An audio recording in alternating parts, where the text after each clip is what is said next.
Welcome to Normal Island Live. I'm Curtis Daly, and I'm joined by Kevin Logan. Thank you for coming on the show. Thank you for having me. Coming up on tonight's show, Green Party are ahead in a recent poll. Ash Sarkar gives a masterclass on Question Time, as she always does, of course, the nation's favourite communist. Reform top poll in Kefili, and Israeli football fans banned from upcoming Villa game. Now, you can help us grow by visiting turnleftmedia.co.uk/support to help fund our work, or by becoming a YouTube member. But on to our first story. A new poll from Find Out Now has the Green Party ahead of Labour. Reform is far ahead with 32%, but here you can see both Labour and the Green Party on 15%. But when you break down the numbers, the Greens are slightly ahead. James Meadway tweeted, Greens are actually ahead of Labour for the first time. Detailed results have the Greens on 15.31% and Labour on 15.23%.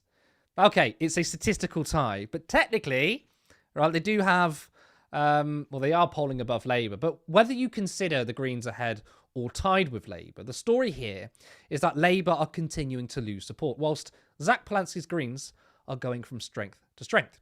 Helena, aka No Justice MTG, broke down the numbers by age. Greens are leading in aggregate amongst the entire under 40 votes. And obviously you can see the Greens winning over 30% of 18 to 29s and 23% of those aged between 30 and 39. Now, Reform is slightly higher with 28% in that age group, but the Greens are the clear winner when it comes to the young. Now, with that Find Out Now poll, I know it does inflate Reform's vote. I'm not sure if they do the same for the Greens.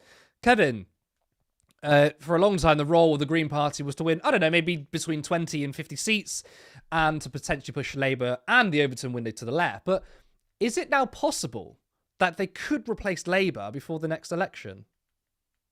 It's not impossible, certainly, but I think we need to take this polling with a little pinch of salt. It is impressive what's happened with the Green Party. The membership more than doubling since Zach Polanski became leader is a massive, massive deal. The fact that if you combine the Green Party membership in Scotland with that of England and Wales, as they would with the National Conservative Party, then they're actually ahead of the Conservative Party in terms of overall membership, and they're about to pass them just in England and Wales alone very soon to become the third largest party. And given that the Labour Party lie constantly about how many members they have, we don't even know how close they might be to catching them at some point in the not too distant future. The consistent rise in polling for the Green Party has also been very impressive.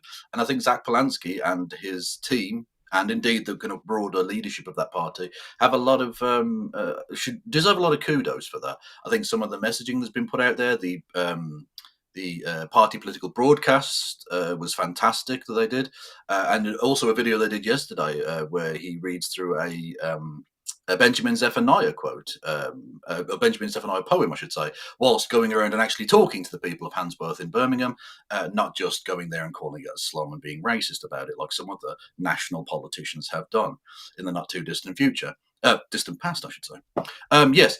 But again, it has to be tempered with a certain note of caution. Find Out Now are a very, very pro reform polling organisation. They are consistently outliers when it comes to overestimating the number of seats predicted to be won by the Reform Party, and so that does skew the numbers slightly. I would take generally the poll of polls, that is the aggregate of the overall polling data from all of the various companies, which has the Labour still comfortably ahead of the Green Party. But in some cases, it's close enough to the margin of error where I think you genuinely have to think of them as both a national party and a legitimate threat to the Labour Party. Because, of course, what must be borne in mind during all of this is that the crazy notion, according to the people of Westminster, the one opinion that you're allowed to have, the crazy notion that everyone else understands, that if you offer progressive voters progressive policies, they're likely to A, vote for you, and B, join your party and want to see you elected, rather than the Labour Party's policy of trying to chase right-wing votes that they will never get, whilst eviscerating and incinerating the votes of the people that they've relied upon for generations to have any electability whatsoever. And so I don't necessarily think they will replace them. I don't necessarily think that they will get more seats than the Labour Party, although it depends quite how bad things get with Keir Starmer, of which more later. But as it currently stands, I would suggest that positioning themselves for the following general election to take over as the legitimate, like number one progressive political party, certainly in Parliament and on the national stage, would be a more accurate and realistic possibility. But there's no doubt that if it continues in the trajectory it's going, with the Green Party going just soaring in popularity. We started this week with them just having passed 100,000 on Sunday, and we're now close to 120,000 by the end of this week. If that carries on, I mean, what point do they become the second largest political party in the country by membership? They are a legitimate force, and the Labour Party are a dying force, and at some point those will intersect and overpass one another, and we will see, I think, the Green Party become what the Labour Party was 100 years ago, an insurgent leftist force taking on a corrupt oligarchical elite. Yeah, I agree with you about polls. I think Find Out Now probably overestimates the Greens in order to underestimate Labour, because it inflates reform, right? And if you're going to inflate reform, you're going to need to see a lot of smaller parties take up Labour's vote. Yeah. But what I think here, though, is, yes, I don't think on aggregate the Greens are on 15%. But this poll does show a huge spike in support. In terms of membership numbers, I mean, what are we talking, 200,000 maybe in 6 months? I mean... Oh, yeah, absolutely. Yeah, I mean, they'll have overtaken the Conservatives by the end of this month. And I think they'll probably do so by the end of this week, by the looks of things. By the day to day, they're getting thousands of new members per day. Which, again, you've got to bear in mind how seismic that is. You went from just over 50,000 at the time of Zach Polanski becoming leader to more than double that now in 2 months. That's crazy. That's crazy. The same amount of growth it took 40 years to get for the Green Party, they've gotten in 2 months. That's absolutely like epoch changing potentially, politically seismic stuff. Yeah, they have a legitimate chance to become the number one force. And we're already seeing, and this, he should take this as, I think, a mark of the success of his strategy in terms of communication. We are seeing the increased heat being turned up on him when it comes to smears against him, in the way that you're not seeing with Jeremy Corbyn, whose your party is fizzling out pretty badly, it has to be said. Which is a shame. I don't take any joy in that. It's a shame to see what's happening there. But there is a reason that the right wing are doing think pieces about how terrible Zach Polanski is and why they are not doing so for Jeremy Corbyn. It's because, you get most flack when you're near the target, and he is very, very near the target. I mean, Zach Polanski said, we're not here to be disappointed by Labour. We're here to replace them. And yes, you're of course right. I don't see them replacing Labour at this general election, of course not. But that's the building blocks. But maybe afterwards. Oh, yeah, absolutely. Maybe a real shock could be something like potentially over 100 seats for the Green Party in, I mean, what is it going to be, 2023, 2024? Sorry, no, 34 actually, wow.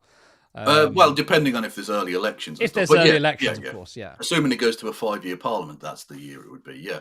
Absolutely, that's definitely possible. The thing you have to bear in mind is, in terms of getting the vote out and having an efficient use of that vote, is that you need on-the-ground party organising in the various localities, right? So you need, in each seat that you're targeting, you need to have a functioning political party, a branch or constituency party system, which the Labour Party have had well established for 100 years. The Conservatives have had well established for a long time.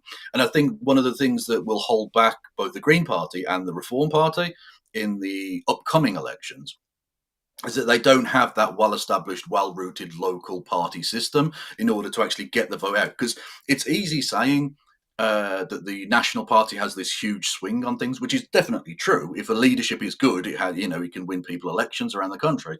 And if the leadership is bad, it can lose seats around the country, as we've seen from the fact that Keir Starmer is not going to Caerphilly because he will hurt the Labour Party's electoral chances. The same happened with Rishi Sunak, of course, during the last general election, where candidates were literally saying, don't send him here, he will lose me votes, right? But what you need is locals on the ground who, A, know the particular areas to target and the particular types of issues that really matter to those local people. You need that well established in your community all the time, because politics doesn't just happen at election time. Politics happens 24/7, 365. People talking in their communities, having good examples of local politicians, both elected and non-elected, doing things in their local communities is how you gain support and gain a local base of support, which is why incumbency is so difficult to overcome, because people have a well established idea of who their MP is or who their councillor is, and if they like them, they'll vote for them again and again and again, right? And that's what you need, well established in those communities, which the Green Party and Reform don't yet have, but probably will have if they work hard enough in the following election to this one. Okay, let's leave that there and move on to our second story. Remember, we've got 4 stories tonight, a packed out show. The nation's favourite communist, Novara Media's Ash Sarkar, appeared on BBC Question Time last night, and as expected, she served. Everything is too expensive and nothing works. And taxation is a part of that, but I'm going to come to that in a second. The first thing I actually want to talk about is where we're paying too much money. So £200 billion of our money has been paid out to shareholders for privatised utilities like rail and mail and energy and buses and stuff of that nature. That's money that could have gone into reducing customers' bills or investing in infrastructure. It hasn't. It's gone out in the form of shareholder profit. Or if you look at social care, which is really the monster under the bed whenever you look at any local authority's budget, the role of private equity is disgusting. So nearly a quarter of foster placements and children's residential homes are run by companies backed by private equity, and they're looking for profit margins of about 20% or more. So it's hugely expensive for local authorities, and that money isn't going into workers' wages, it's going into private equity. So the first thing we need to do is admit that privatisation has been a failed experiment, it has cost this country dearly, and it is an experiment that needs to end. The second thing that I want to talk about is where actually the tax burden needs to shift. So, Gordon, you were the one who raised the question first, right? Can I ask you a personal question? Are you a billionaire? No. Then you're probably paying enough tax. So there are 50 families in the UK who have more wealth than 50% of this country combined. And half of billionaire wealth comes from inheritance, it comes from hoarding property, and it comes from finance. So we're not talking about businesses that employ people, we're not talking about socially productive uses of capital, we're talking about hoarding. I mean, Ash has a real gift of communication, right? She's got the entire room listening intently. One of a kind. I mean, often Question Time is such a... it sounds like everyone's just pissed up in a pub trying to shout over each other, but she keeps people quiet. And I love the bit where she asked the audience member whether they're a billionaire, right? This is a great tactic of communication, bringing in people, right? Making it personal and making your point, rather than, look, the left usually being like technocratic, reading off information, speaking past people, and then expecting those to suddenly get it. Ash shows you need to engage people. And I also think it's a very clear shift when it comes to talking about taxes, right? Wealth taxes have sort of been, thrusted into the debate from the left. Beforehand, a lot of prominent leftists would talk about income tax, corporation tax, tax avoidance and evasion. I'm thinking of even Jeremy Corbyn when he was Labour leader in 2017. The manifesto was about, increasing the top rate of taxes, restoring corporation tax to what it was before, tax evasion and avoidance, right? But really only since Gary Stevenson, taxes and assets have come to the forefront. Listening to people like Ash saying, you can't take your assets with you. You can't put housing and land in your pocket and fly away. That's something that, we, Justice, Kevin has been saying for the last couple of years. And I'm not saying, we're to be credited for it, by the way. I'm not saying that Ash Sarkar and other people are saying it because we have. What I'm saying is the move to talk about immovable assets is far more convincing than income tax. Now, Ash also spoke about the dangers of AI. Social media has been allowed to prey on young people. And I'm not just talking about things like abusive content. I'm just talking about the all-out assault on people's attention span, their sense of self, the fact that you're constantly on Instagram or TikTok hating yourself because you're looking at these altered images of people and increasingly AI images of people. That's happened because, politicians weren't able to take the real threat of this stuff all that seriously. And one thing I'll leave you with is this, which is if you read interviews with tech CEOs from the States, they don't let their children have smartphones. Why? Because they know that they're designed to be addictive and to dull the senses and to make us more inhibited human beings. And that's my fear with AI. Not that it can't be put to socially useful things. Of course it can be. But the direction of travel is going to follow the same thing as social media, which is that's going to prey on young people. And I don't think primary school teachers can cope with that. I have to say, I hate AI. I've always seen it as the devil's tech. But Ash makes a great point about billionaires now being open about their intentions. It's not about solving issues. It's about finding new ways to get humans addicted to their crap, namely AI porn. There's a website called friend.com, which literally outsources human connection. It's like, hey, sign up to this website and you can have a friend. It's so dystopian. And by the way, they're not doing it because they care about loneliness. They're doing it because they want to take your data and make a profit off of it. They're monetizing loneliness. And this is what AI has come to. A lot of people are like, tech is going to save the world. The problem with changing technology, improving technology, is it's never going to save the world because the politics behind it hasn't changed. Over the last 50, 60, 70 years, the rise of robots, automation, has people's lives, become easier? People worked less?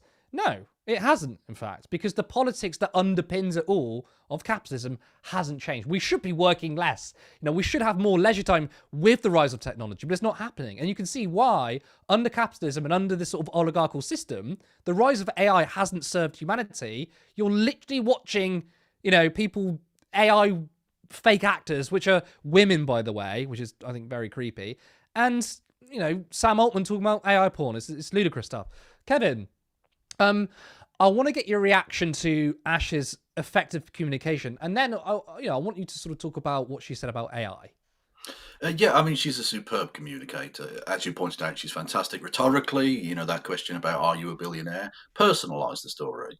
Use the emotions of the individual, because no one, virtually speaking, is a billionaire, and so then they're going to react to that. If we're already paying tax, you mean you're not going to raise taxes on me? You're going to raise taxes on, a billionaire or a millionaire or whatever. That makes a lot of sense to people. And I think people are generally much more on board with that. And it cuts through against the kind of right-wing talking points, the right-wing framing of these kind of discussions. I also think she made some really good points about privatization, because, again, that's another thing I think the left need to bang on about a lot more, because everyone knows that everything doesn't work, but you don't necessarily understand that there is an alternative to that. And that's exactly the reason why I think the abolish landlords thing from the Green Party is good, because everyone hates landlords, but you don't necessarily know that there's an alternative. People don't necessarily, it's just sort of seen almost as a force of nature. Landlords are just there. They're going to always be there. No, they're not. We can do things about that, I also think she made a very good, kind of underrated little interjection on Matthew Said, where she mentioned he was glazing the 18th century for some reason in Britain, and how we used to build things and stuff. And she said, because of the British Empire, we were stealing stuff from people, and essentially forced him to have to admit that that's precisely what it was. So I think she's a very effective communicator with good politics and is good rhetorically. It was a little bit underwhelming in one respect, because she didn't talk that much, right? Now, the things she did say were very good, but the overall screen time, I don't know if anyone's got a breakdown of that, but I would imagine she spoke probably the fewest of all of the five main guests, which is not that surprising, because Fiona Bruce is obviously a very partisan right-wing host of that show. And so as a leftist going onto that show, you need to do, I think, a little bit more of what Zach Polanski did the week before, which is to force yourself into the conversation, because she's not going to invite you in, because she doesn't want you there in the first place. She doesn't want you to talk. She will try and interrupt you at every opportunity and shut you down as quickly as possible to move on to another right-wing talking point, and so you have to force yourself into the conversation, which, is not necessarily her style, I suppose, but it's something that, would have been, I think, probably a bit more efficacious or whatever. But that's a minor nitpick, really. I think her performance was actually very good, and she's a gift to the left, frankly. I'm glad she's on our side. Yeah, I'm not surprised that Fiona Bruce is biased against the left. I have to say, comparing her to David Dimbleby, I miss David Dimbleby, and I'm not saying he's not particularly biased, but he's far superior than Fiona Bruce. I found it very interesting in the last question time when Zach Polanski was talking about the Russian connections with reform. Which is, I don't know if anyone wants to really hear about that. We need to wrap up. quite insane to me, if you ask. Oh yeah, absolutely, yeah. But yeah, I mean, what is it? What do you make about sort of AI? Billionaires are no longer sort of hiding their mission. You know, before they say it's about improving the world, and now we've got Sam Altman basically saying you can wank off to AI. It's the biggest scam I think that's ever been invented. I genuinely, I was on the fence about AI when it sort of first became a significant thing, because you've got to give it time to see how it develops. You can't. Yeah, I mean, the vibes on it were always bad, because if you look at the people trying to sell you this idea, it's Sam Altman, it's Palantir, it's Elon Musk, it's Tony Blair, the worst the people worst people. Yeah, trying to sell you this idea. But you can't just take it as, Mm. you can't just say, oh, the messenger is bad. What is the actual possibility for this? And there was some touted things about how it could help with healthcare and this, that, and the other. And what we've seen is it just produces slop video on the internet. Like, it's not going to cure cancer, but what it does allow is idiots to make stupid AI videos of Charlie Kirk running into Jesus' arms in heaven, right? That's all it's good for. We are destroying the planet with these huge banks of computers to allow AI technology to even exist, using huge amounts of energy and destroying the very, very finite resources we have on this planet to allow idiots to make crap videos. That's it. Matthew Said's nonsense about how this was going to revolutionize and change the earth, just like Einstein did or whatever, is just palpably not true. It's nonsense. It's a massive scam. It's an obvious bubble. It's being perpetrated by the likes of Elon Musk by artificially inflating the expense of or the value, I should say, of the stock in all of these companies. And that's why they're looking to government contracts, big juicy government contracts, which are guaranteed in order to have any kind of profitability going forward, because there's no real practical application for it, I don't think. I live to be proven wrong. If I am wrong, I will happily admit so. But it just seems like a massive scam. It's basically the non-fungible token part 2. Yeah, I failed to see the social utility of it, and I think this really feels like we're in a plot of a film where these billionaire losers, right, couldn't find a partner when they were at university or whatever, and they've sort of made it their life mission to build technology where they can just build their own girlfriends and boyfriends. And it's like, it's not about improving the world. It's like, I'm going to have a fake companion because I was so ignored at school because I was such an asshole, because I wasn't there to be friendly to people. I was so focused on what I was doing. And actually, this is like the end game of these billionaires. They just want to build robots so they can have some company. By the way, doing it by destroying the planet, because obviously these massive data centers are using so much energy and resources. I mean, I was looking at Ireland. They've had a massive increase in energy consumption. I believe either Netherlands, maybe Netherlands, somewhere in Northern Europe. Huge consumption of energy from these data centers, just so we can see videos of Stephen Hawking on the fucking train track. It's crazy. No one needs a 20th iteration of Will Smith eating pasta. It's just not. It's not necessary. And of course, you mentioned the economics behind it, which is always sort of the interesting or worthwhile point looking at, because that's what will dictate the direction of travel. The economics are absolutely ghastly. The incentives are the absolute sort of peak of late stage capitalism, it seems to me. Like you say, they're trying to financialize loneliness. They're trying to create fake alternatives to genuine human interaction, which is like a problem that's been caused by capitalism and the detachment from reality and the atomization, which they have foisted upon the world. They are now trying to financially profit from. It's ghastly fucking evil. I mean, I wish we could end it. I'm not a agree. big. I mean, AI. Look, AI. If you want to, I say this all the time, but I'm like, AI. If you want to help write something or check grammar, I've never been diagnosed, but I'm pretty sure I'm dyslexic, right? And I use it sometimes to say, oh, is that grammatically correct, right? I think that's fine, because the point of technology is a tool to enhance stuff for you, right? Like Photoshop. You can use AI in very small instances to improve things or help you, right? But it shouldn't replace something. It shouldn't replace human creativity, right? So I've got no issue if you want to use AI on a very small scale, but if you're literally creating real world scenarios, I saw a video floating on Twitter, and it was obviously fake footage, but it was CCTV footage of someone stealing something from a shop. Looks incredibly real. I mean, that's so dangerous. The criminal justice system's completely fucked from that. We don't know whether something's real or fake now when it comes to evidence. This is so disruptive. And what's the social utility off the back of that? There's no pros and cons to this. All I can see is cons. Yeah, exactly. I genuinely don't see the advantages of it, but like it's. And another aspect of it is, of course, genuinely, actually creative people are having their content stolen in order to train these stupid AI algorithm things. Like, it's just everything about this just screams awful scam, and it needs to be stopped. But we wait and see, I suppose. I agree. Before we continue, I just want to remind our viewers that we are 5 volunteers keeping this ship going. We do this around our paid jobs, and our goal is to become full-time, meaning we can increase our content, be far more ambitious, and build a sustainable left-wing alternative. Your help has made so much of a difference already, from equipment to covering rallies and interviews, and your support means everything. We rely on small donations, so if you want to be part of a media organisation that seeks to destroy the oligarchs, then please head over to turnleftmedia.co.uk/supports. There you can support us monthly on Patreon, or there is another link for a one-time contribution. And you can come on YouTube for just 99p. Not bad. Okay, let's move on to our next story. A recent poll in the by-election in Carefully shows Reform out on top. 42% for Reform, but close behind is Plaid Cymru on 38%. A 2-horse race, as no other party can compete. Now, this follows the general trend of polling in Wales, as Labour support has completely collapsed and Plaid taking over. Plaid and Reform are neck and neck in voting intentions for the whole of Wales.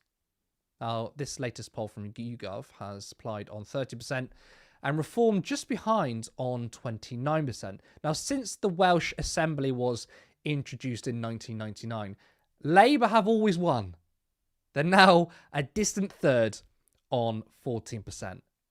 Ouch. Now, despite Reform enjoying a boost in support, not everyone in Caerphilly is happy about their presence. Reform candidate Claire Powell faced a grilling at a BBC debate. I'm born and bred in Caerphilly. I've lived here all my life. And I have their father, my other son, is part of the 2.9% that you say are overtaking Caerphilly. I haven't used that. Right. Well, you're using that immigration is overtaking the country. We've lived here all our lives, and I have never felt so unwelcome in my own hometown as I do since your party came into Caerphilly with all the rhetoric that you bring in. I have to say to my sons, please don't go there, please don't do this. And quite frankly, Mr. Powell, I blame you for that. Okay. Did you catch his eye roll at the end, by the way? Crazy. I mean, Powell claims that he didn't say immigration was taken over. But do you know what? He doesn't have to, because 99% of Reform campaigning has been about attacking immigration. And this has undoubtedly created a far more hostile environment. Now, earlier today, I caught up with Aaron, aka Specs Bean Farmer, to discuss the situation in Wales. Can you tell me about the collapse in support for Labour over the years in Wales and places like Caerphilly? Yeah, so, I mean, it really started during the pandemic, I would say.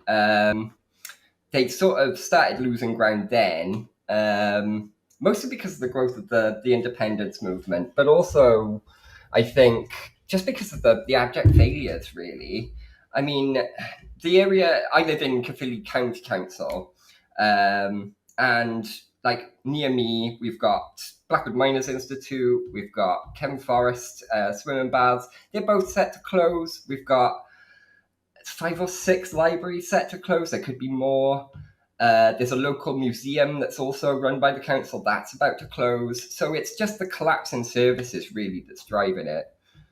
more than anything. And I think that's also pushing people towards the independence question as well. It's interesting that you said about the pandemic, because there's a lot of people, I think during COVID, a lot of people got radicalised, and a lot of people weren't happy with the Labour Party under Mark Drakeford, actually. Even though I found he was, a bit more on the left, but I think when it came to the lockdowns... I personally like Drakeford, and I think he did well throughout the pandemic, but there was a lot of backlash. There has also been a lot of backlash to the 20 mile an hour thing that's passed recently, where a lot of roads have gone from 30 to 20, a bit like how London's set up, and some other places around the country as well. But we've done it sort of nationwide. I don't think it's that much of an issue personally. In fact, it's made my commute a little bit quicker, because you don't have that push-pull of traffic all the time where people are slowing up and speeding down. But yeah, there's a lot of things that have contributed to it. A lot of it can be blamed on the Westminster government and the Tories, but at the end of the day, the buck does stop with Welsh Labour, because they're in power, or in office, I should say, in the Senedd. So, what's it been like on the ground? I mean, polls show obviously the big split between Reform and Plaid, but how does it feel speaking to people? Well, yeah, that's the thing. There are a lot of Reform supporters about. So, but I mean, it is going to be close. It's a coin toss at the moment. Really, really is a coin toss.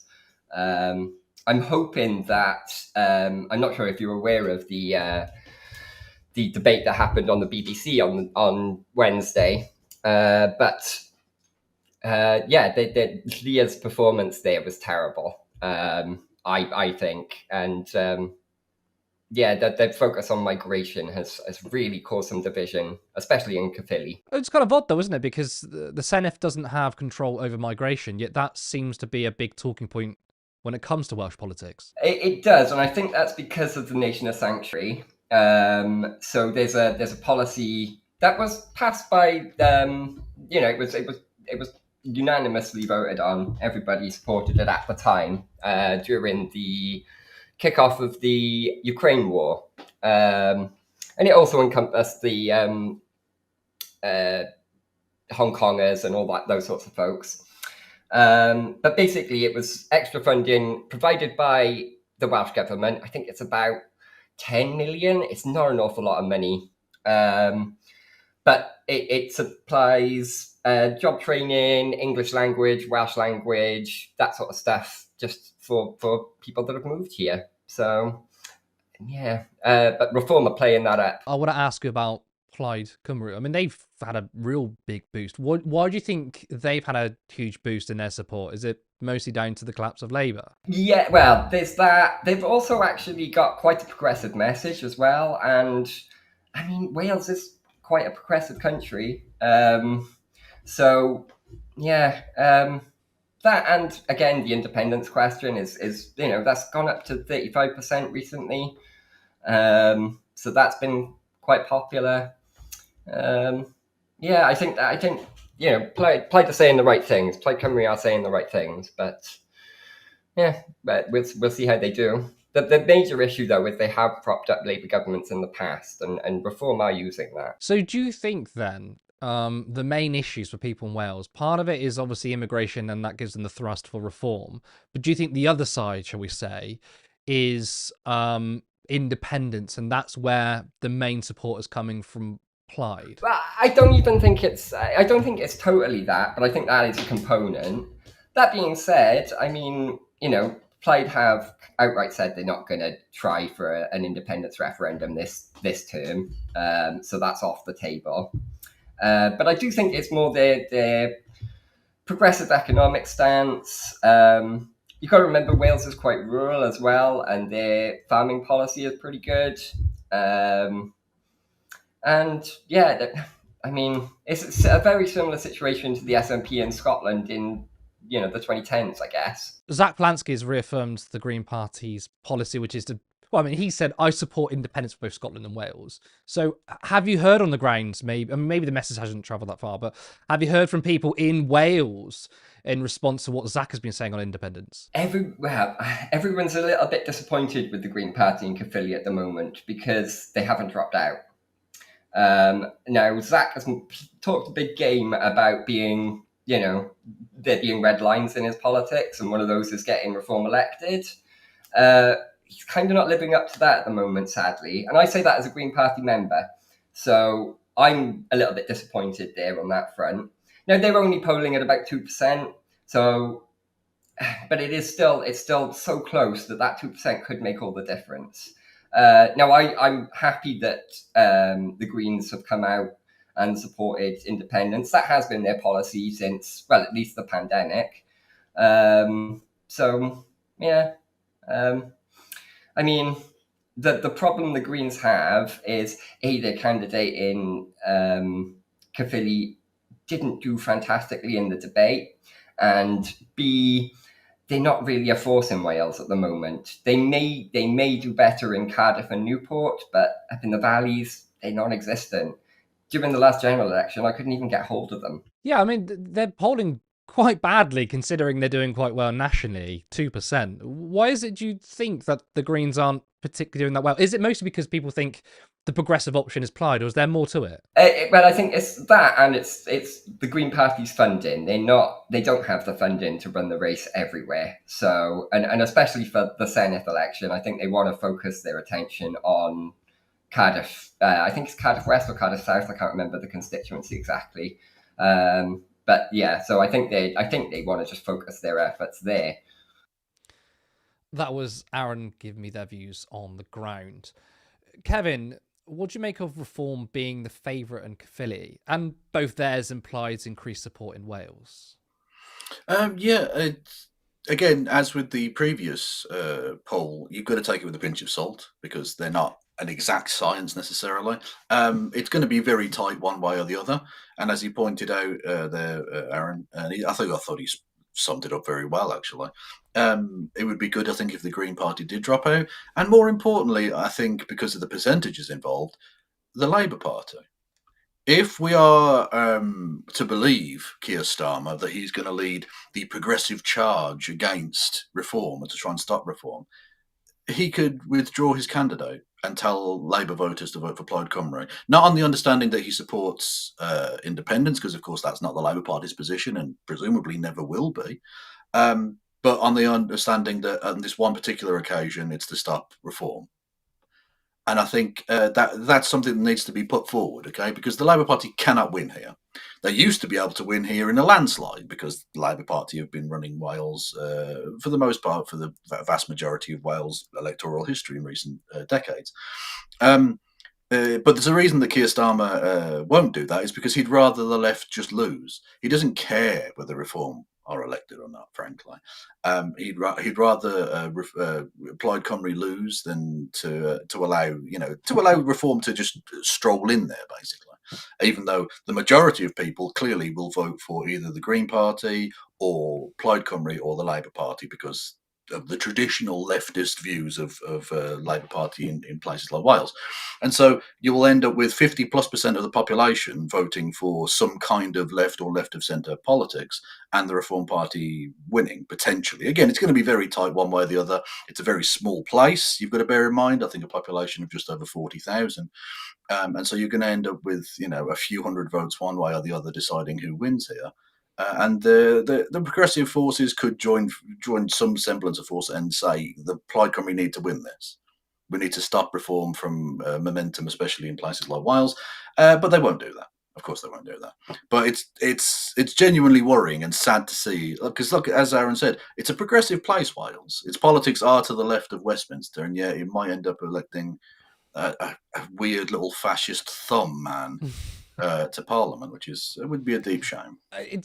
People do need to know in Wales, though, that when it comes to immigration, the Senedd doesn't have control over that. So if you're voting on immigration, it literally is a waste to vote. Vote on public services, vote on other things. But, the same is true in councils. Like for some reason, like when they got into power in Warwick, they thought they were going to be able to just stop immigrants coming in. You don't understand what there's a little border is. Around the council. Yeah, exactly. Yeah, like Warwickshire has a wall around it. What are you talking about? That's not the job of a council. It's not the job of the Senedd. It's not the job of a single MP. It's ridiculous. It's absolutely ridiculous. Don't give them ideas for that. Though. It's almost like these British patriots don't fundamentally understand much about Britain. Yeah, very true. Yeah, I mean, I think it was very interesting seeing the debate with Clear Powell. I mean, that O roll at the end was wild to me. Because I think he understands that basically Reform voters don't care. Reform voters don't want that young mixed race child to feel comfortable in that place. They just don't. They're racist people. I'm sorry, they just are. And I'm not going to do this pretend thing of saying, like, well, not all of them are racist, so we don't need to. No, I'm sorry. If you're voting in a council election about migration, you're a racist. Simple. What you were saying earlier, I completely agree with. Actually, I tweeted it earlier, which was that Labour care more about Plaid losing than Reform winning.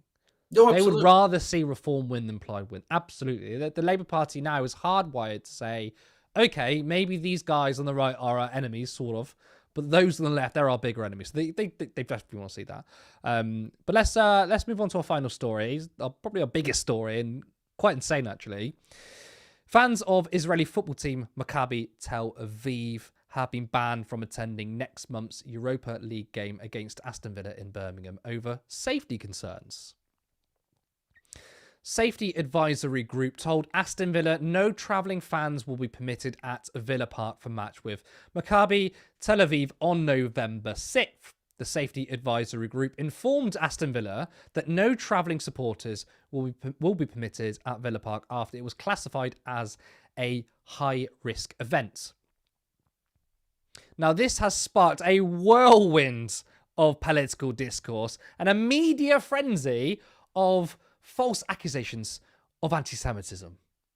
After what happened in Manchester, that I put out a tweet, and it wasn't just a tragic day. It felt, very much like an important moment, and one where, as you'll be aware, lots of Jewish people are asking whether or not there is a future for them in this country. That's a real conversation that takes place in private. Now, obviously, I'm here, proudly Jewish, and I feel confident and I will remain hopeful about the future of this nation. But at the same time, when it seems as if the authorities who are there to protect you, that are there as part of community policing, are not able to, that does enduring violence to the sense of safety to our community that we experience every single day. And that's something which has to be very seriously considered by the police in the course of making this decision. I mean, zero pushback there. I didn't expect, obviously, any pushback from Caroline Flint. And to be fair, if you were to go on TV and push back, you'd be labelled an anti-Semite. But I thought it was, bringing up disgusting Start that again. I thought it was disgusting when he brought up the anti-Semitic attack in Manchester. It was horrific, right? But I thought bringing that up was so egregious. Now, to the surprise of no one, Twitter has had an utter meltdown over this. Now, the Prime Minister tweeted this.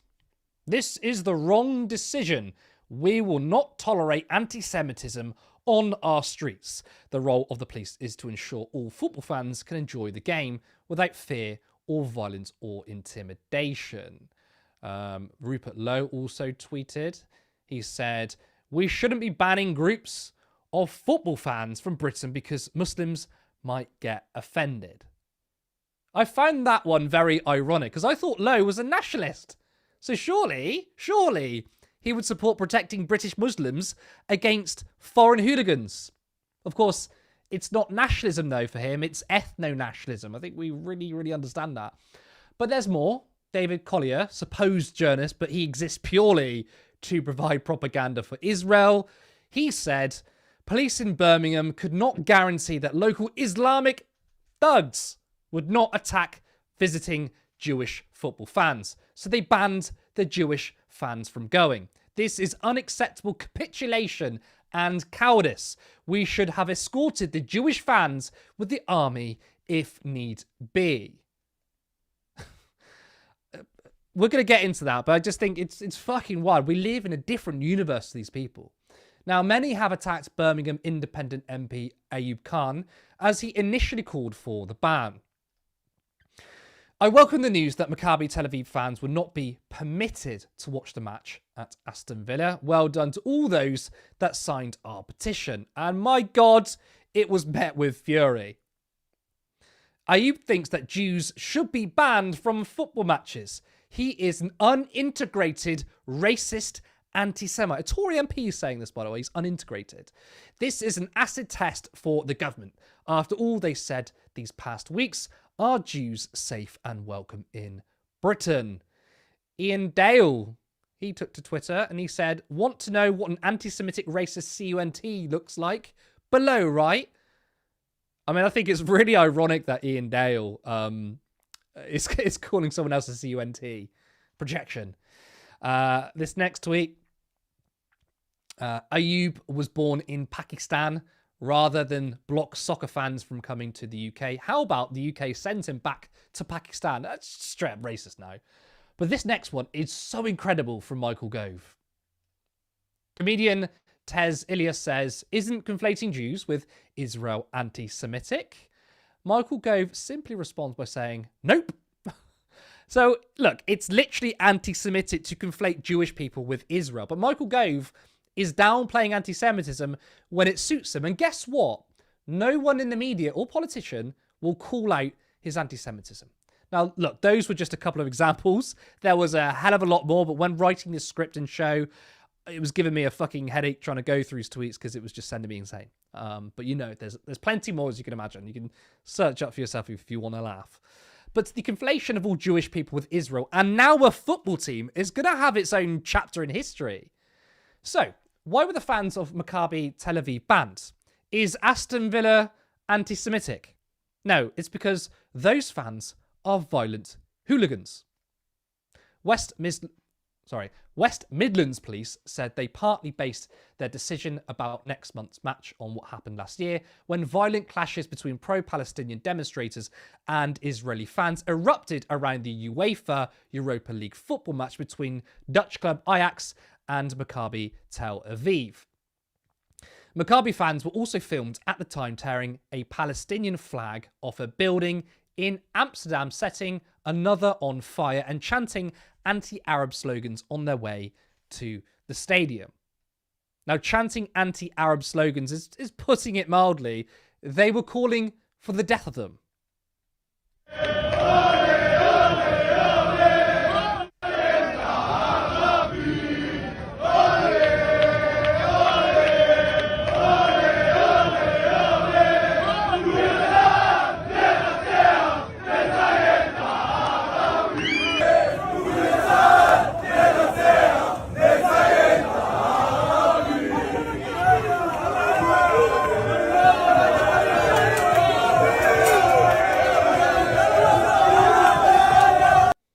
Sick fucking ghouls, if you ask me.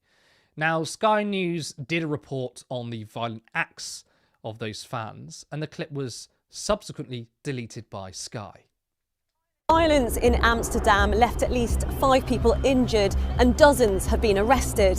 But what happened? Supporters of Israeli football club Maccabi Tel Aviv arrived in Amsterdam ahead of their UEFA Europa League match against Amsterdam club Ajax. On Wednesday, social media videos verified by Sky News show Maccabi Tel Aviv fans tearing down Palestinian flags from outside of homes.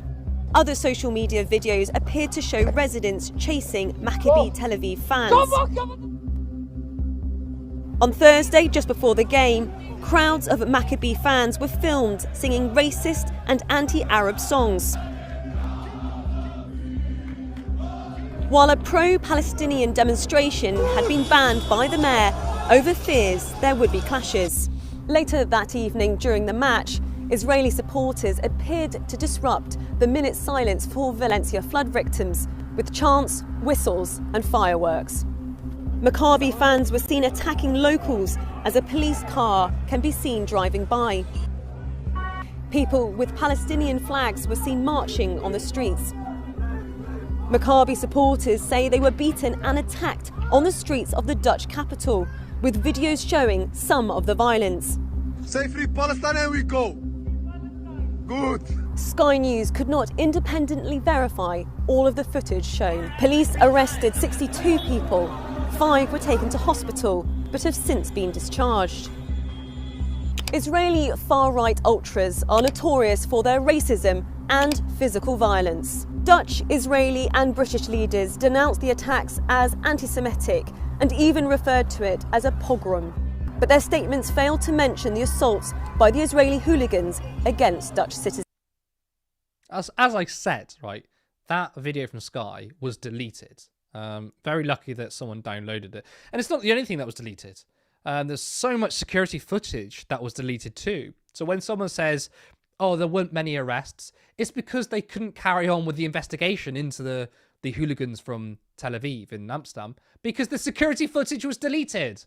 Wonder why?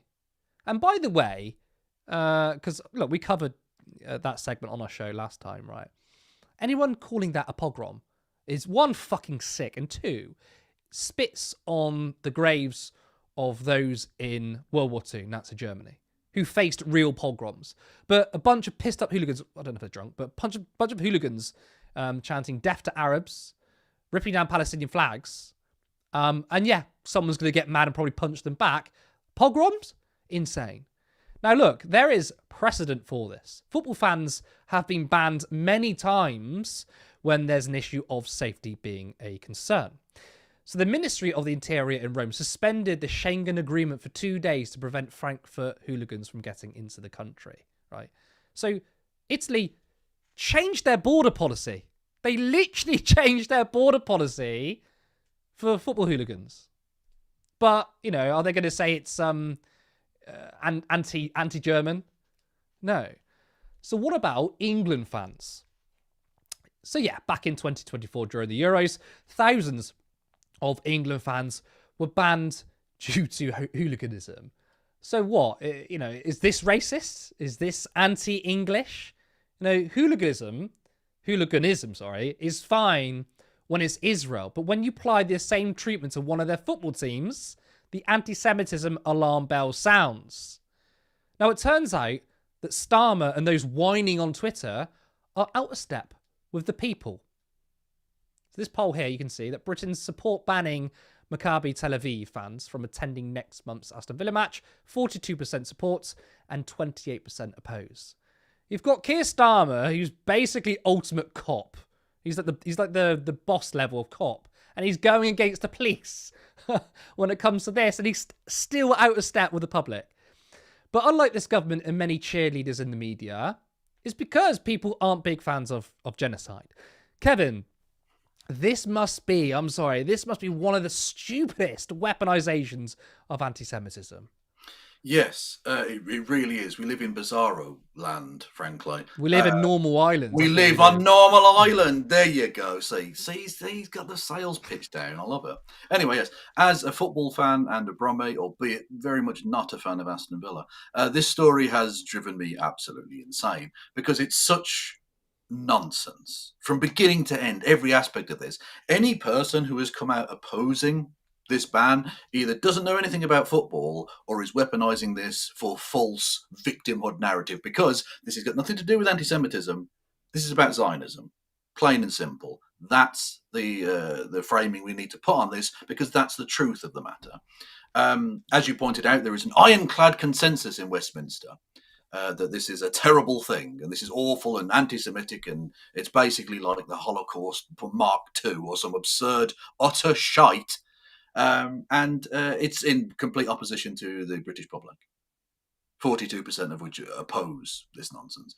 There are literally emergency meetings in Whitehall today by government ministers to try and see what they could do to overturn this decision. Interestingly, there were not emergency meetings today in Westminster to try and deal with the fact that numbers were published, that the number of homeless children in this country has reached an all-time high. It has increased by 8% in the first year of a Labour government, to the highest it has ever been. That did not draw a single emergency meeting, apparently, because that's not important. What's important is mollycoddling some of the worst fascists in the world. And they are, and we'll get to it in just a second. The hypocrisy is ludicrous. As you pointed out, Eintracht Frankfurt's fans were banned from attending the game in Napoli. last year. You had the example of Ajax from Amsterdam, who were banned from travelling to the game against Marseille. There are various examples of this across Europe. Most tellingly, I think, Legia Warsaw fans were banned from entering the stadium that we're literally talking about right now. Legia Warsaw fans from one of the largest clubs in Poland, the capital of Poland, were banned from entering Villa Park last year. I did not hear a single one of these people talking about this being an anti-Pole pogrom. Not a single one of them had a single sentence to say, because naturally they said, well, Legia Warsaw fans have been violent, they shouldn't be given access to the stadium. Because that's the thing. When an English fan so much as sneezes in the wrong direction next to a police officer in Europe, these same people are out here screaming about how violence and racism and blah, blah, blah, blah, blah has no place in our game, decrying it for good boy points in the media. But when it's Maccabi Tel Aviv and the Israeli handlers of our democracy have something to say about it, it becomes a very different thing. Because there's one rule for everybody else and one rule for Israel. Just to give you an example, you mentioned there, I think, some fine examples of the racism that's been engaged in by fans of Maccabi Tel Aviv. And content warning for what I'm about to read out, but this is word for word, verbatim, a thing that they sing about their local rivals, Hapoel Tel Aviv, which is a different club, a more leftist club, although leftist by Israeli standards, of course. Still Zionist, but leftist Zionist, if that even makes any sense. And they sing this song, which is colloquially known as the rape song. So, just be prepared for that. The exact words are, we will fuck you and drink your blood. In the city square, we will hang every communist who goes there. We will take your girls who like to party. When we rape them, we will sing, that day is death to Hapoel. That's a song they sing every game. There is video of this. This is not made up. This is a thing that they sing. And these are the people who our politicians are going unanimously to bat for. These are the people who are being defended. They want fetid garbage like that to enter our country. Not only should they not be allowed to enter the country, Maccabi Tel Aviv, the club, should not be allowed to enter the country.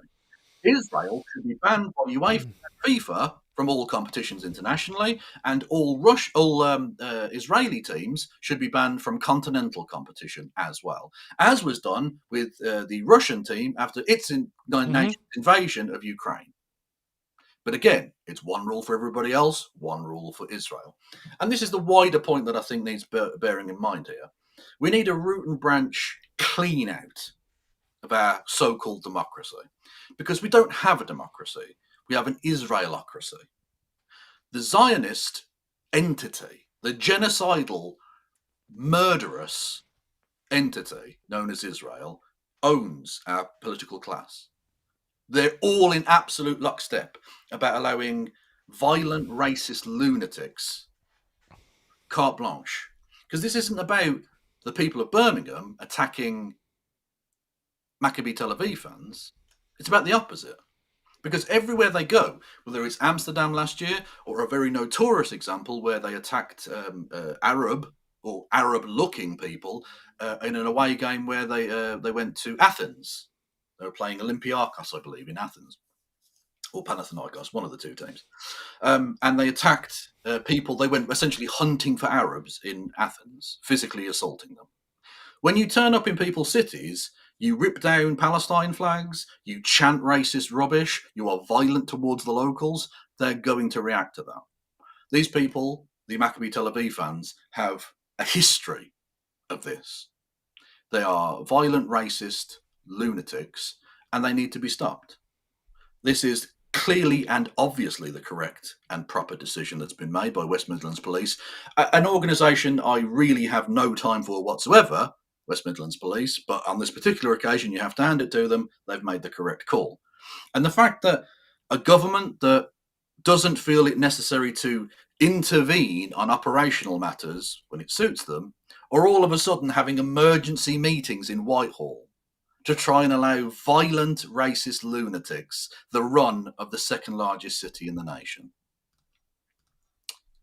When you're asked who you think the British government serve, it's not the ballooning number of homeless children in this country. It's Israel. And that needs to stop. Yeah, no. I mean, we literally have a prime minister that stands with hooligans who are chanting rape songs. A prime minister, a media class, and politicians that stand with thugs singing about rape and celebrating it. Insane. And I find it very funny as well, as the so-called nationalists are standing up for Israel hooligans over British people, specifically, of course, British Muslims. The right wing hate immigrants apart from Israeli immigrants. Fucking insane stuff. Let's go to our comments. It's a really interesting show. I'm sure we've got some really interesting comments as well. Welcome on, Lewis Aaron. Hello, our producer today. Hello. How's it going? Oi, oi. Oi, oi. I wanted to quickly revved up and ready to go, I think. No, I wanted to read out, I did a video about this earlier. I wanted to read out the lovely and sassy response from the UK Football Policing Unit, because it was so good earlier, because it gives way more context to exactly what's happened. But also I love their kind of like, I think this is as sassy as you can get in like a formal setting if you're working for the police, right? So they put out earlier, in the wake of the KC review following the serious disorder at Wembley in 2021, the UK FPU has suggested that if the government want a role in regulating football events that could be termed events of national significance, then they need to bring forward legislation to formalise this to ensure accountability sits with them as decision makers and not us. The UK FPU supported the West Midlands Police in gaining access to the full details of the previous incidents in Amsterdam via the European Policing Network, so they had all the relevant information available to them. Following this, the Home Office were briefed last week by the UK FPU about the potential issue and options that the Safety Advisory Group may take, including restrictions on visiting fans. And I just think that is kind of a sassy response. It's basically saying, you know, if you want a part of this, make some new fucking legislation. In the meantime, trying to reverse this decision is basically going to put the responsibility and blame on us. And also, if you flip it in the other way, if they didn't get involved in this and then it all kicks off, then they'd get blamed for it, right? They're just doing West their Midlands job. Police would get, the UK FPU would get blamed, the West Midlands Police would get blamed if it all kicked off. Either way, you can't win.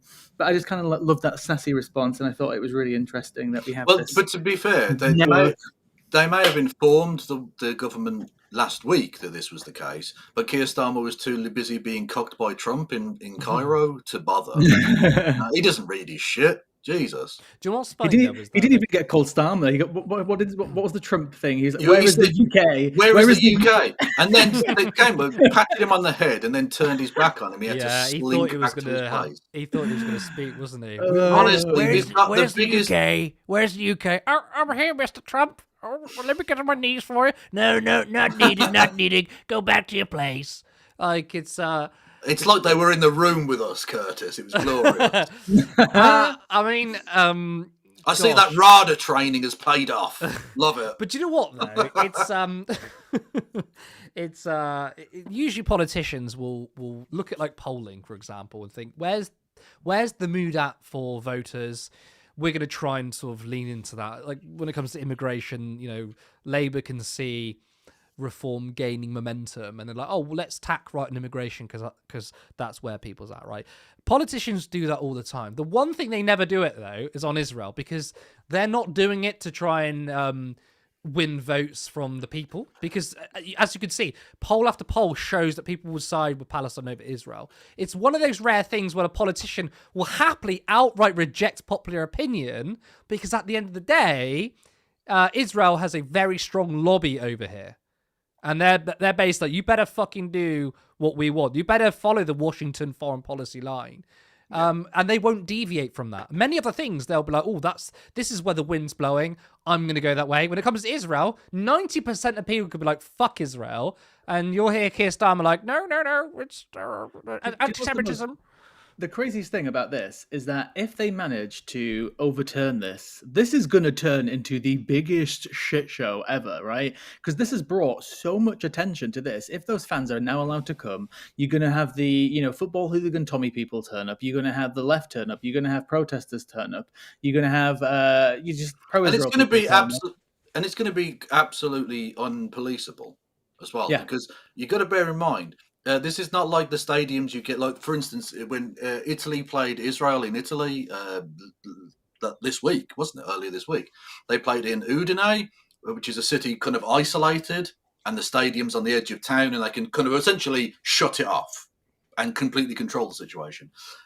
Villa Park is a very old stadium, and it is situated in a very domestic setting. There are houses literally within stone's throw of the building, right? You have tight roads and alleyways leading around the stadium. If you get those kind of groups of people on top of the tens of thousands actually attending the game, that's impossible. As a policing endeavour, it becomes literally impossible. They would essentially, I think, the game would have to be called off, because I don't think you could maintain any kind of public safety across basically the entire north of Birmingham. Yeah, it's going to be a complete shit show. If they manage to overturn this now, it's going to become a complete shit show. And they brought this on themselves, and it's not going to be fair on the community who live in that area. And you've already got the sort of problem of, even if it survives this ban, you have the certain members. There's sort of a civil war happening between the Jewish Aston Villa supporters club, between people who are not necessarily very pro-Israel and some who are like rabid Zionists, who want to turn up at the game with Israeli flags as a protest, which, by the way, rather undercuts the idea that Jews have been banned, because they haven't, because the Aston Villa Jewish Football Supporters Club is fine. They're allowed to attend because they're not like violent fucking racist lunatics, at least in part. So it's already going to be a bit of an issue. But yeah, if they actually allow these fans to turn up, it's going to be a bloodbath. And I mean that literally. I don't say this in any sense of glee, because as a denizen of this city, I really, really don't want this to take place. But there will be blood in the streets. I would not be surprised to see actual death. And if they reverse it and this happens, then yeah, you're right. In a way, though, as terrible as it sounds, I wouldn't want that to happen. It will prove them right. But again, I don't think it would matter to the media, because this isn't about football fans. This isn't the way they're trying to weaponize, a specific group of people on a specific football team from a state. Right, well, that's and they're trying to say it's Jewish people. So even if they let them in and there was mass violence, do you know what they say? Muslims, isn't it? Big population with Birmingham. Oh, Ayub Khan, because he started that petition to get them banned, they drummed up hatred for Jewish people. So they're going to flip it on its head anyway, aren't they? This is the madness of it. It's racist and mental enough to equate the actions of an entire country with those of all Jewish people in the world. To try and equate the fans of one football club as equivalent to all Jewish people. So if you criticise Maccabi Tel Aviv, you're criticising every Jewish person on earth, apparently. So if we it's ridiculous. If we attack them for singing jokes about rape, right? In their logic, that means you're calling every Jewish person someone who supports rape. Also, it's not even... That's their logic. It's not a joke. Well, yeah, I mean, it's not a joke. They're not joking about that. They are violent lunatics. Literally, they're one of the few clubs in Israeli football history who've been censured and fined by their own football association for their fans' consistent harassment of Israeli Arab footballers. I think what's interesting about all of this and the constant response to any event that happens like this is that the way they paint out the left to be woke, the way we apparently act, the way we apparently want the world, is everything that they do when it comes to quote unquote anti-Israel / anti-Semitism, because they blur that line, obviously, right? Everything they accuse of us of doing is what they're doing for Israel, essentially. It's the soy woke right crying about anti-Semitism because they're making snowflakes. Under Jeremy Corbyn, the Labour Party had to were forced essentially by public, and I say public, I mean media pressure, to adopt the IHRA definition of anti-Semitism, which included the thing about you can't conflate Israel with all Jewish people. But apparently, with Michael Gove, he can just directly do that And the media will not call him out for that. Yeah, there was actually, I mean, that I showed one tweet of his, right? But there was a following tweet where it was responding to Mehdi Hassan, and Mehdi Hassan said, "You're conflating Israel and Jewish people. That is anti-Semitic. Here's the IHRA definition." And then Gove was kind of like, "Yeah," and he basically agrees that he was conflating Jewish people with Israel, then doubled down on it. So like that, this is a new bit now. A new bit from Gove was like, "Yeah, you're absolutely right. I am being anti-Semitic. So fucking what?" Yeah. Nothing makes sense anymore. Yeah. Nothing makes sense. We should probably bring up some comments. Actually, I think people have been eagerly. Yeah, so just a wild. Actually, let's quickly do gifts. So we've had bloody blah. Thank you. Has gifted 10 left memberships. Thank you so much. I love that name. And Andrina Websdale Thank has you also so gifted much. 5. Thank you so much, Andrina. Let's jump to comments. I'm going to go backwards, I think. Yes.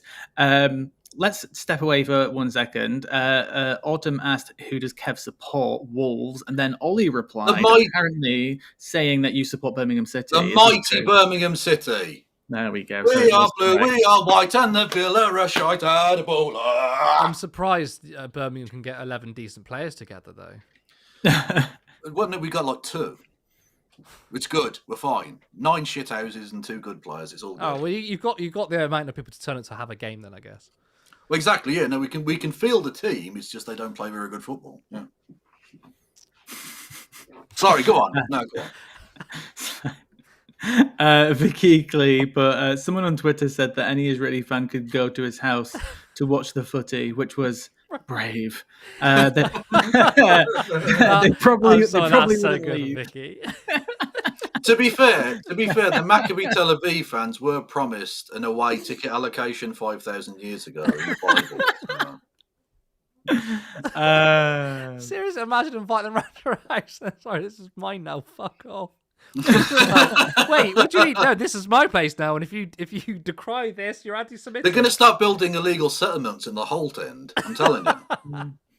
Well, what's worth noting as well is that there was some commentary about the FIFA guy being there in Egypt when they were doing the quote unquote. Yeah, that was weird. Yeah. Gianni actually, Infantino, the head of FIFA, was just there. Like, you're not a country. Why the fuck are you there? What? Yeah, I don't know what went on in the background, and people are still trying to figure out exactly why he was there. But what we do know is, it was only a couple of weeks before when, obviously, the decision about whether FIFA were going to intervene when it comes to letting Israel play or be suspended from certain things. Just discussions are going on in the background, and some of the football federations, organizations from around the world. And it was reported in Israeli media. I don't think it made it over to the UK that they literally called in the Trump administration to do something. We don't know what it is, but obviously, his presence there is obviously a part of it, right? You don't go from 1 week being worried about being kicked out of UEFA and FIFA and all these other organizations or being suspended, and then suddenly the biggest footballing president in the world is at a Gaza peace deal signing in Egypt. Well, just doesn't make sense. Yeah. I mean, you'd think he would want Israel removed from international competition, given that the Israeli government have literally murdered many Palestinian international footballers. Yeah. But apparently not. Apparently they don't count. They don't. That's the thing. So many of them have been killed, and God. We will jump onto another comment about anti-Islam rhetoric. So Stanley Beckett put, all those tweets expose how anti-Muslim bigotry has penetrated the British political establishment, and that's before we get onto fucking Starmer. And I'll quickly make this point because I think it's still relevant, and I will keep screaming this. If the march that happened last month with Tommy's march, if you switched every single time they said the word Muslim with Jew or Jewish or Judaism, that march would have not even been allowed to go ahead. The people would have been banned from ever being able to march again, and it would have been immediately stopped. That would not have been allowed. But there is a complete acceptance of anti-Islamic, anti-Muslim, whatever rhetoric you want to put it in, anti-Arab, whatever you want to be in this country, and there's so many double standards with it. You have to, 100%. Whenever you see this, you have to, in your mind, replace the word Muslim with Jewish person, and you will see how fucked up the comment is. But because anti-Muslim bigotry is so normalized, a lot of people don't pick up on that. They say, "Well, it's just a religion." But again, Lewis, you're absolutely right. Replace the word with Jew, and see how bad it sounds. And anyone, all those people in the media and politicians who say these things about Muslims, and if I had a magic, switch and it changed the word to Jew, all these people wouldn't be in the media. Half of them would be fucking locked up probably. But they wouldn't be in the media. Yeah, and that just shows how normalized Islamophobia is, how easy it is to pass, because the majority of people have been conditioned to not pick up on it. And it takes someone to say, replace the word Muslim with Jew, and then some people might go, oh, fuck, yeah, that sounds really bad. But people have been conditioned to let it pass. It's so normalized. Actually, what I'd love to see, almost tying it to the AI topic, can somebody actually use AI for something good and go take all these clips of people, whether it's Farad, GB News, all these journalists, and just use AI and switch every time they say the word Muslim, Islam, extremist, and just switch it with Judaism, Jewish Judaism. Not to the point of it's not about making Jewish people the victim. It's about just showing in our minds, right? We get brought up in this country off of the back of World War II, we have it drilled into us so much. All of our parents watch these documentaries, we have it drilled into in year 7, 8, and 9, and it's just such a part of our culture and our history that we know anti-Semitism the second we see it, right? And it's completely unacceptable, which as it should be, but that needs to be applied to everything else. For instance, the historical parallel would be, say, if you had a newspaper, let's pick one at random, the Daily Mail, who literally said hooray for the brown shirts. Yeah, made, literally the same arguments they now make about Muslim immigration, they made about Jewish immigration. Yeah, there's another famous article from that time where they were referred to as Jewish aliens. I think it was a Daily Mail article, Jewish aliens coming into the country, stealing jobs. And then there was another article about, crime's gone up recently, and a lot of these Jewish people have come into the country recently. They must be connected. Literally the same rhetoric over and over again. Just insert minority. Yeah. However, it's a big story, but we have to move on to the other topics. We had lots of love for Specs, obviously being a guest. So obviously Autumn put Specs, you're smashing it. Shout out to the person in my chat who said, when that was on, he said, Kev's lost a lot of weight. Fair do. When you've been taught... And then suddenly went from a Brummie accent to a Welsh accent. When you've been absolutely fucking violated that effectively, you've just got to hold your hands up. I tell you what, it's our chat is so wholesome. People are generally quite nice. You go on to fucking Kevin's show. Oh, no, we're scum. We're absolute You're scum, fucking mean to each other. So funny. You're so fucking mean. True. Deflating to such an extent changes the voice. But we had some. Specs also put Spexception. Like that. Then somebody put Ollie put woo Specsgeddon. So we had lots of love for Specs. And jumping on to comments about AI, actually. Kevin, I started this comment, but then Kevin actually brought the same thing up. We need to be talking about the devastating impact of data centers on QOL, resources, requirements, etc., etc. The North is about to be slighted again after this AI deal. Yeah, it's completely out of control, the amount of energy it's using. Yeah, it doesn't get discussed enough. The main thrust of the AI debate is slop content, which we should always still talk about because it's slop. But the real devastating impact is on the environment, because there's so much energy in these data. I said this earlier. So much energy being used in these data centers. Yeah, it is unreal. It's insane. People don't realize how bad it is. So we're literally fucking up the planet. Yeah, slop. At a time when we need to be reducing energy output, we're vastly increasing it. For nothing, for seemingly no actual. But even for the sort of free marketers, pro-growth people, and I'm not anti-growth, by the way, but you know the type I'm talking about, right? At least you could say building something is good for growth, and you have a social utility. Something comes out of it. What do these pro-growthers say when it comes to AI? There's no social utility that comes out of it. It's all just negative. It's negative on the mind. It's negative on human creativity. It's negative on trust because of misinformation and lies. And it's negative on the planet. So where's this social utility come from? And also when it comes to growth, I know that India have had a lot of success on their economy. They've been one of the fastest growing economies globally. Globally, excuse me. Also, but with a caveat, by the way, the UK is India is very similar to the UK in regards that growth is going to the top 1%. The top 1% own 50% of the wealth in India.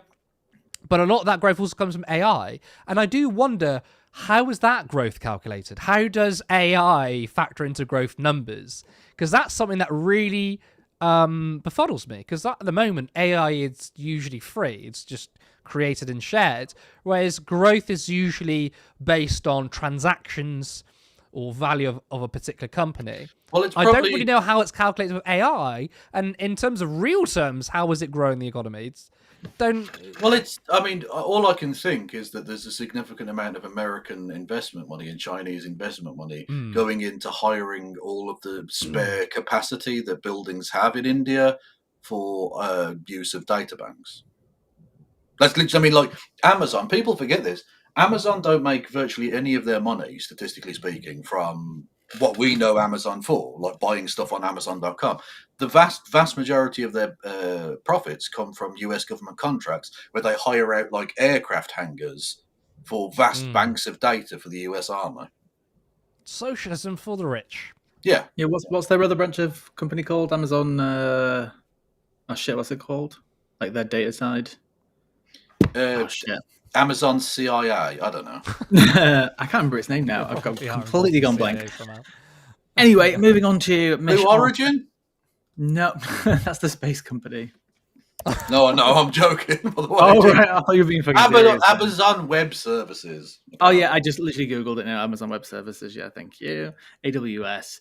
Moving on to Ash, as Autumn put as well. She keeps the audience engaged. She's such a good communicator. And a lot of people have a lot of love for Ash. I feel like out of the Navarra lot, she's definitely got the best communication out of them all. I feel like she knows. Well, no, surely a friend of the show, No Justice MTG, is the best. Have you just slatted our friend there, Lewis? You're out of order. Fucking out of order. When Helena is on Question Time, we'll see. We'll see. Yeah. But in terms of she's got the best communication style she matches it perfectly for whoever she's talking to, which is what you need. She'd probably make a really fantastic politician and then become corrupt and I don't want. I would hate. You don't want it to happen. To stay on the outside, right? Because as soon as they go on the inside, you've lost a great communicator on the outside and probably gets corrupted anyway. Because I think the worst trend that we have in democracy is when somebody just sounds good and somebody's like, let's make them prime minister. Oh, yeah. Jeremy Clarkson, he says things that I like. Let's make him prime minister. I fucking hate when people Someone do that. Someone clip that. Well, he might be running against Ed Miliband. Ed Miliband, yeah. But I mean, I think that story about the thrust of that story was about communication, though, because I think you can't really have better politics and better policies if you don't have good communication, right? And I think this is something we've taken obviously very seriously. If Ben was here, my God, he'd be talking our ear off about it because he's very hot on it, which he should be.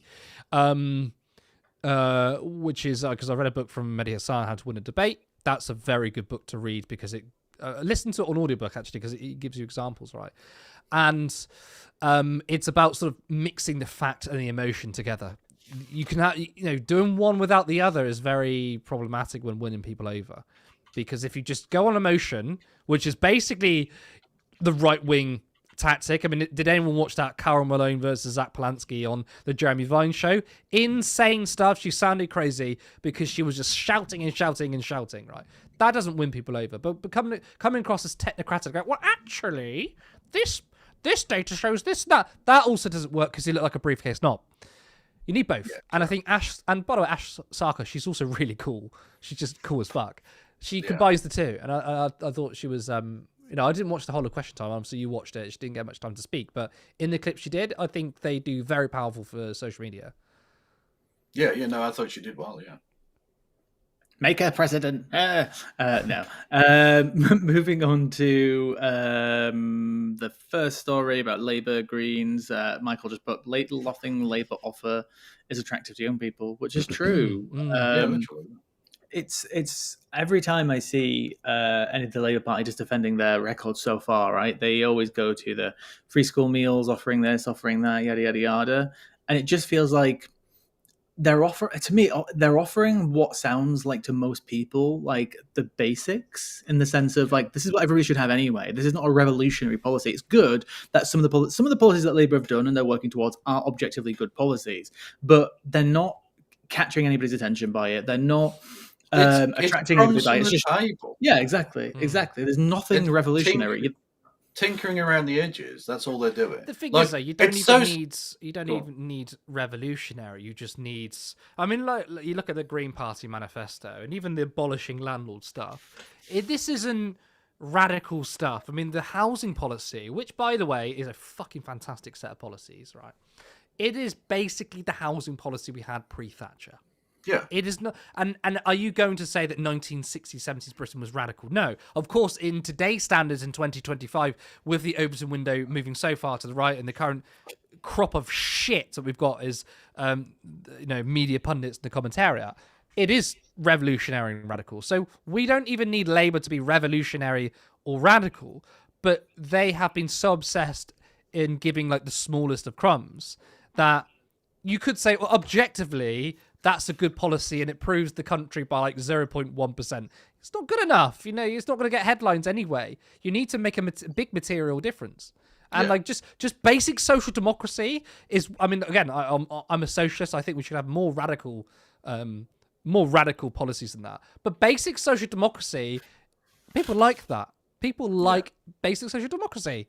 It's why the Greens are, sort of really increasing their support. Well, it's interesting that they're going to allow 16 and 17-year-olds to vote, considering they've just burned all their chances of winning any of those votes. Like they would have hoovered that vote up if they'd not been like. I'm very happy that they're going to. Hasn't gone through Parliament yet. They could delay it. Yeah, they might do. Yeah, we can't allow more people to not vote for us. If not, they'll just prescribe them. True. I think somebody put that earlier. Actually, I think that's why I kind of half stole the joke. Did somebody put that earlier? I'm pretty sure I started a comment saying, "Oh, there we go, Michael. Thank you. Found it." He was talking about the Green Party. This was in reference to when you guys discussing the Green Party. If not, they'll just get prescribed. It's fine. Who fucking knows these days? Yeah. True. Well, Polanski is very much the modern day Osama bin Laden. Oh, obviously.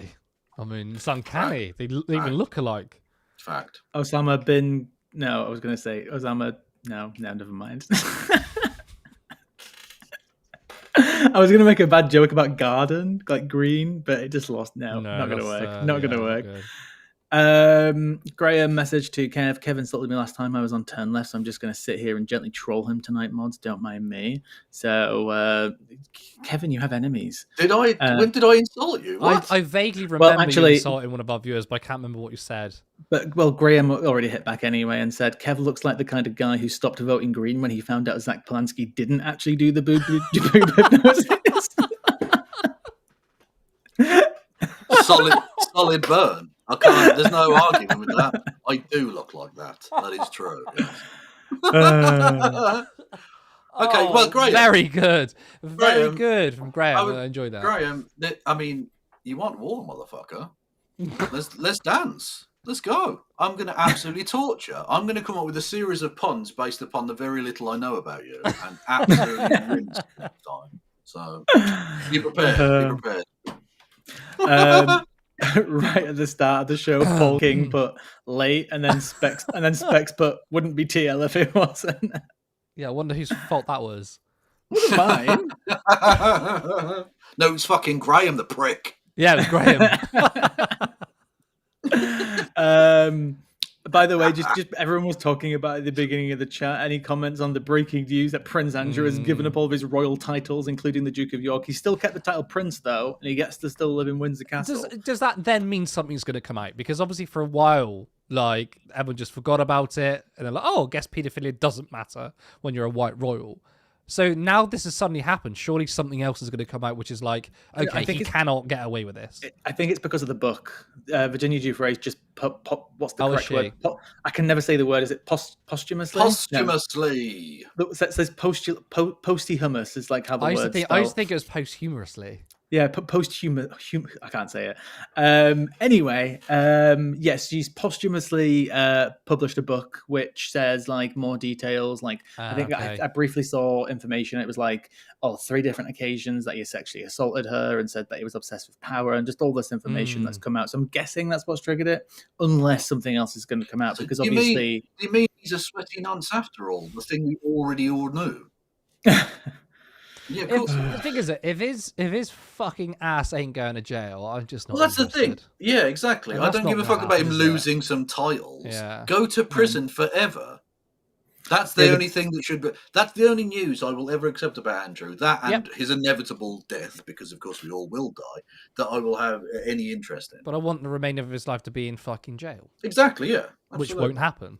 Yeah. Well, hackers are obviously still going after certain emails. I think there was obviously still like 20,000 emails that were hacked from like the former Israeli Prime Minister and other people. So I'm sure more information will keep coming out. People are still obsessed with the General Epstein story and, where are the Epstein files? I mean, let's see those who are protesting the Bell Hotel, protesting outside the Buckingham Palace because obviously no, because it's no, they're not. It's as long as they're white rapists, it's fine. Pretty much. Pretty much. Natalie, Curtis, ask Kev why he isn't a Villa fan. Kev, why are you not a Villa fan? Because I'm not like a degenerate inbred. Cool. Did you know, actually, I'm a Liverpool fan, but when I was younger, I actually supported Villa for like a very short amount of time. It's because I like their kit. I knew you were fucking wrong then. I knew it. Well, I support Liverpool now, so it's fine. Yeah, you've got a fucking fine Scouse accent as well. Love it. Him? See, he told you it was good. Yeah. Oh, Belter. You've got the full Belter then. There you go. I'll tell you what, this is a fucking long... An hour and 36 minutes for a Friday. Is that how long it's been going on? Insane. Oh, shit. I actually tried to keep the comments short as well. We did have 4 stories, to be fair.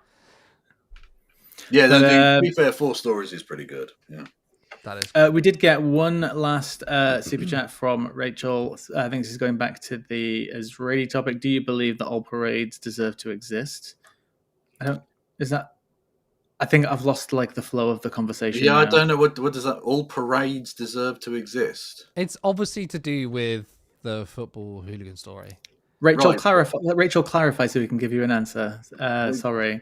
Stop being fucking weird. Just say you say. Come on now. Just say it.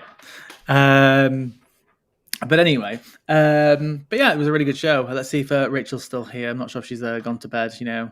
Getting late, guys. Friday night. We've been going for so long that she's gone to bed because she literally overran. She overran so long everyone's asleep.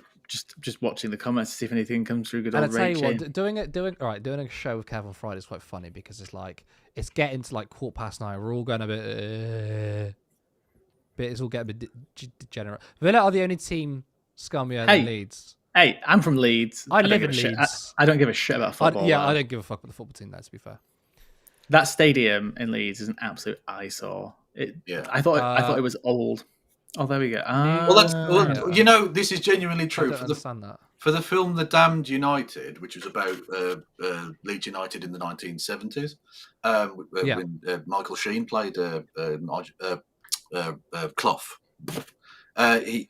In order to get the aesthetic of Elland Road, the stadium in Leeds, in the 1970s, they went and filmed in the Elland Road in 2006 or whatever it was. Really? Literally, yeah. They just changed the sign to the old sign that used to be outside, and in squiggly writing, and just filmed there because it was fine because the outside hadn't fucking changed in 50 years. It was mad. At least we've got Headingley Stadium though. It looks like a decent stadium from the outside, at least. Yeah. No, it's not. Well, but both Headingley, the cricket stadium, and Headingley Carnegie, the rugby stadium's pretty good as well. My cousins used to play for the Rhinos. Oh, nice. Oh, that's dope. Yeah.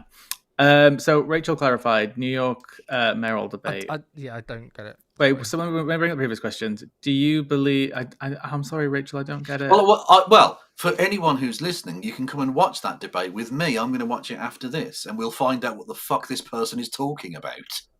Yeah, presumably there was a question where they asked about this, some shit, or I don't know. Yeah, Mamdani and Cuomo debated. Oh, I'm way behind on my Mamdani and news. Lewa, the Republican guy who is mental, I love him. He's the most strange. He's very funny, wasn't he? Oh, I get what. So yeah, Rachel said they were talking about which parades they would and wouldn't officiate. Really? Oh, sorry, Rachel, I haven't caught up on that news. Yeah, I'm guessing. Yeah, it sounds immediately like one of those questions, which is like, would you go to this parade? Would you go to that parade? Just to try and corner Mamdani, which they keep trying to do. By the way, it's going to be when he becomes mayor, it is going to be like everything that we know about like the attacks on Sadiq Khan. It's going to be like that. Oh my god, it's going to be one so fucking 100%. Like it's going to be so insane when he becomes mayor. Oh yeah, they're genuinely going to try and get him assassinated. Yeah. 100%. Oh, I was just going. Yeah, that as well. But I was just going down the line of like he's going to literally nuke fucking New York or something. Like he's going to just use every single power that he possibly can. Like if he's imagine what he's doing right now to places like Chicago, LA, and other places, Portland, right? Imagine what he's going to do to New York City when Mamdani comes mayor. It's going to be insane. Yeah, true. But anyway, that's it for the comments. Okay. Let's make sure no super chats have come through. No, good. That is it. We are all done. Sorry for dragging out the show, but we had a good one. Well, thank you so much. That was a good one, wasn't it? But of course, that is all we have time for.